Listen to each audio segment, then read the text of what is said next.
Matthew chapter 9. And he entered into a ship, and passed over, and came into his own city.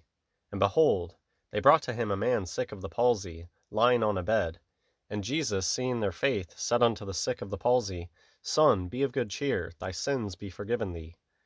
And behold, certain of the scribes said within themselves, This man blasphemeth.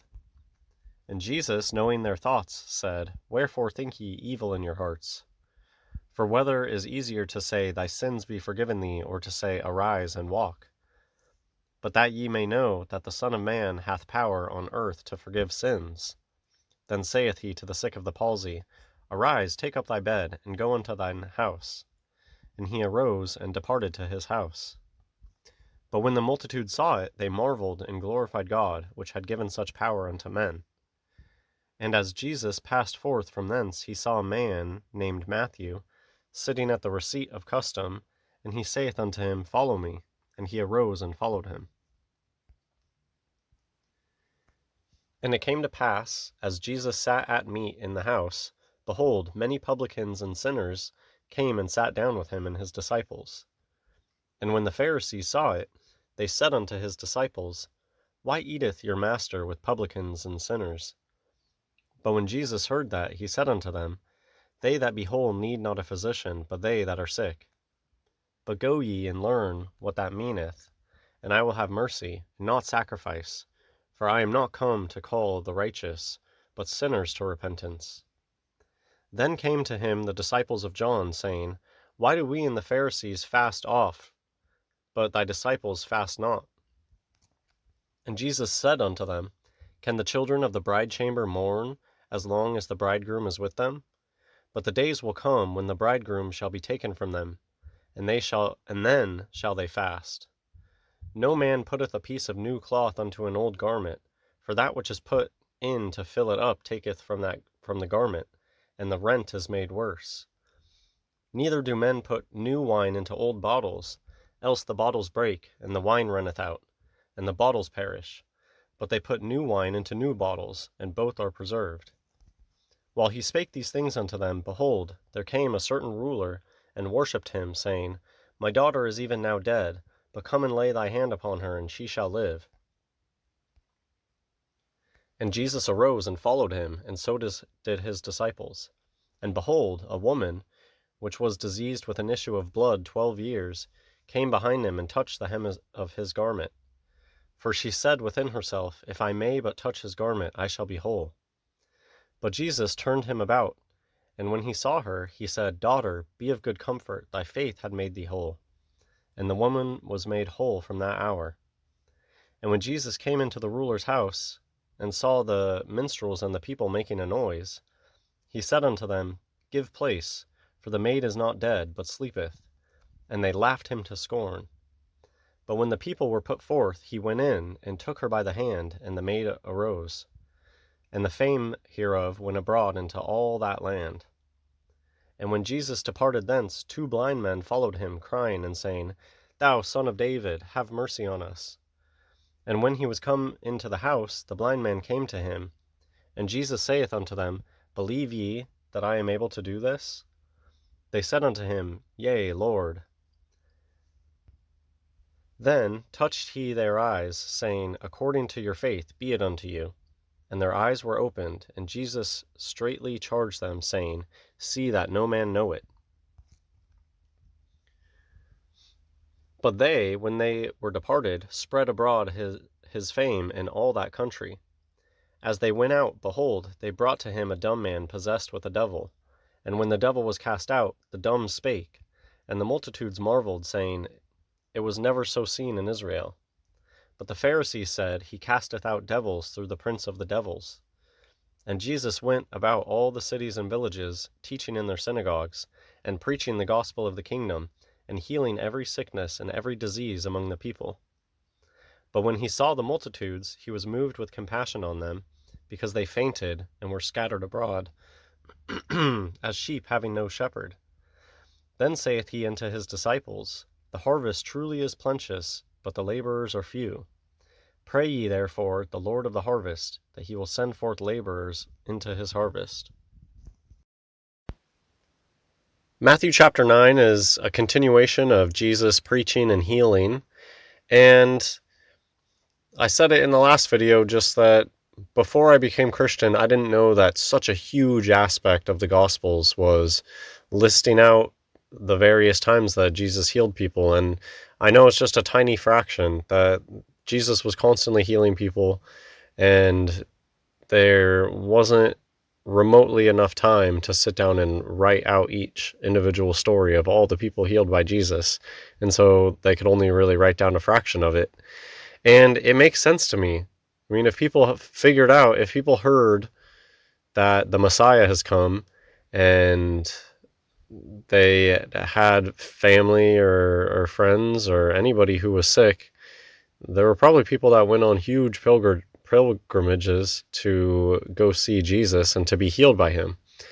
And so that's just something that I don't know how.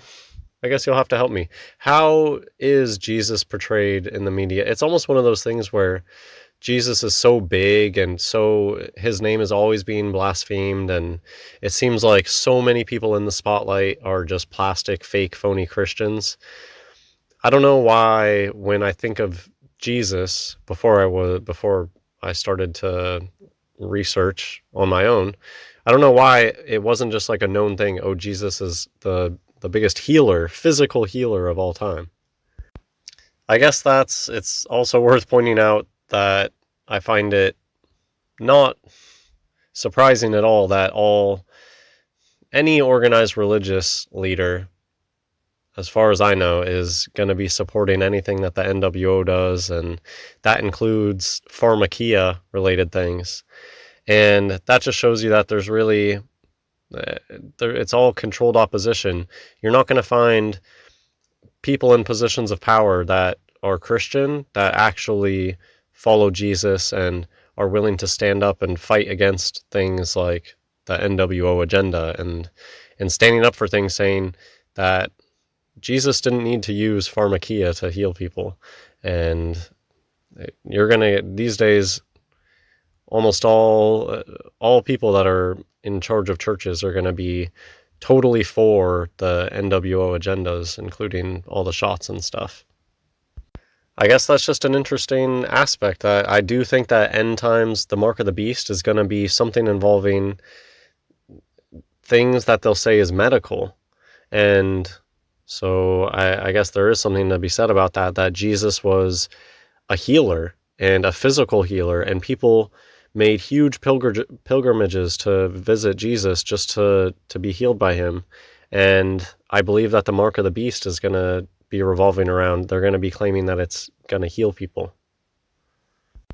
So in this chapter is a common theme that happens where Jesus is healing people and he's proving himself to be the Messiah, and there's always people lurking in the background trying to catch Jesus. And it's what this just reminds me of is Jew worship in general. It's a huge thing that happens today.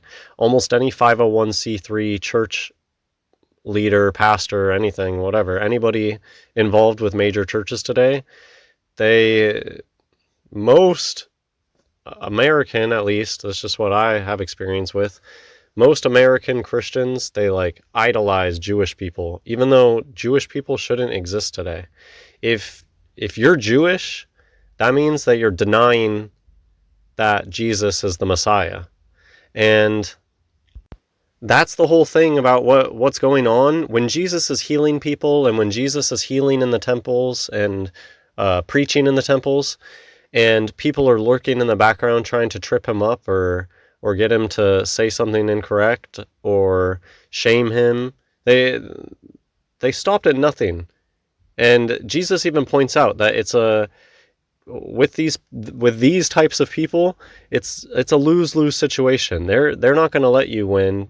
And that's when Jesus tells them, well, if I was fasting, you would say that I was doing this. If I'm not fasting, you're going to be saying I'm doing that. And there's just no winning with you types of people, because they were just coming in it refusing to accept that Jesus is the Messiah. So they were going out of their way to try to prove that he's not the Messiah. And that's the same thing with modern Jew. If you're a modern Jew, you're saying that Jesus is not the Messiah. And that's why I think that all major churches are just controlled opposition. That's why they just worship Jewish people today. And the only reason that Jewish people today pretend to like Christians is just because they know that most modern Christian people like idolize Jewish people, like they're better. And I think that that's ridiculous. And I think that a lot of regular Christian people don't feel that way. And I think that if Jewish people knew that there were a lot of Christian people that don't idolize them and that actually don't support them at all, they probably wouldn't be so nice openly. So yeah, I'll just end with, there's a great example in this chapter of the way that they were coming at it from, they refused. The Sadducees and the Pharisees of the time, they knew that everybody believed that Jesus was the Messiah, and they were just refusing to go along with that, and they were out trying to catch him in something. And the perfect example of that is when Jesus was healing people that were possessed by devils, and they tried to say, oh, the only reason you can do that is because the power of Beelzebub. And that's just the most ridiculous thing ever, that Jesus was out there healing people that were possessed by devils, and they're trying to say, oh, you're not actually a good person, you're an evil person healing those people of their devils. And yeah, it just goes to show you that those people were out to get Jesus from the start, and they were rejecting the Messiah, just like today's Jews reject the Messiah. And that's it for this video. Hope you enjoyed. God bless everyone.